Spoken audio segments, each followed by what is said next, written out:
আসসালামু আলাইকুম ভিউয়ার্স, কেমন আছেন সবাই? আশা করি সবাই খুব ভালো আছেন। আজকে নতুন একটি রেসিপি শেয়ার করার জন্য চলে এলাম।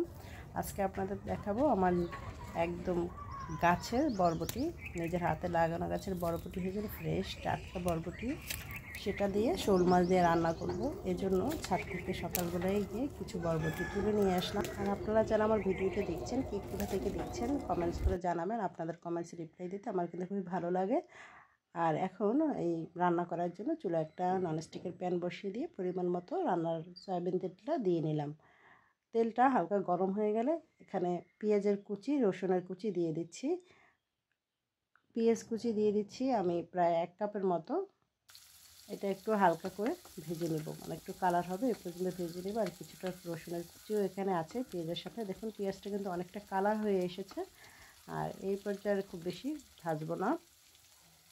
এখানে সামান্য পানি দিয়ে দিচ্ছি। কিছুটা পানি দিয়ে এখানে হলুদের গুঁড়া দিয়ে দিচ্ছি, হাফ চামচের একটু বেশি। মরিচের গুঁড়া দিয়েছি 1 টেবিল চামচের মতো। ঝালটা আপনাদের পছন্দ অনুযায়ী দিয়ে নেবেন। লবণ দিয়ে দিলাম স্বাদ মতো। এখন একটু নেড়ে চেড়ে কষিয়ে নিচ্ছি।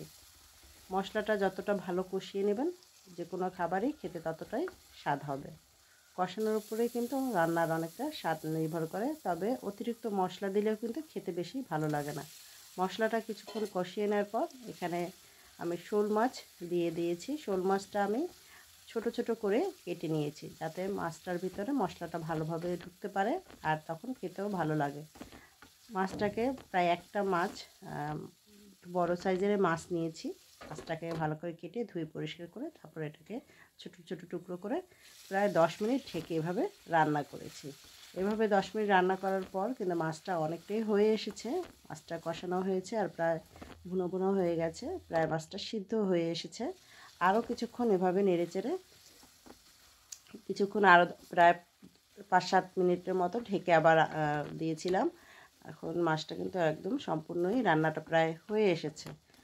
দেখুন অনেকটা কিন্তু ঝোলে বেরিয়েছে ঢেকে রাখার কারণে। আর ঢেকে দেওয়ার সময় কিন্তু চুলার আঁচটা একটু কমিয়ে দেবেন। আর এই পর্যায়ে আমি বরবটিগুলো দিয়ে দিয়েছি। আর আমি কিন্তু এই মাছটাতে এখন পর্যন্ত কোনো ধরনের পানি দেইনি। এই বরবটিটা দিয়ে একটু নাড়িয়ে চাড়িয়ে আমি পানি দিয়ে, মানে ঝোলটা যতটা পরিমাণে দিব ততটুকু দিয়ে আমি এটাকে রান্না করে নেব। এখন একটু ভালো করে মিক্সড করে নিচ্ছি। এইভাবে রান্না কিন্তু করলে কিন্তু মাছ এবং বরবটি দুটোই বেশ ভালো লাগে। আমরা কিন্তু ইলিশ মাছের পাশে বা অন্য কোনো মাছের পাশে এভাবে বরবটি দিয়ে খেতে পারি, মানে অনেক সময় খাওয়া হয় আর ভালো লাগে। আর বিভিন্ন ধরনের একটু ঘুরিয়ে ফিরিয়ে রান্না করলে কিন্তু রান্নার টেস্টটাও অন্যরকম হয়, খেতেও ভালো লাগে। আর এখানে এখন কিছুটা পানি দিয়ে আমি এটাকে ঢেকে রান্না করব প্রায় 10 থেকে 15 মিনিট মতো। 10 মিনিট পরে ফিরে এলাম। দেখুন বরবটিগুলোও কিন্তু অনেকটা সিদ্ধ হয়ে এসেছে।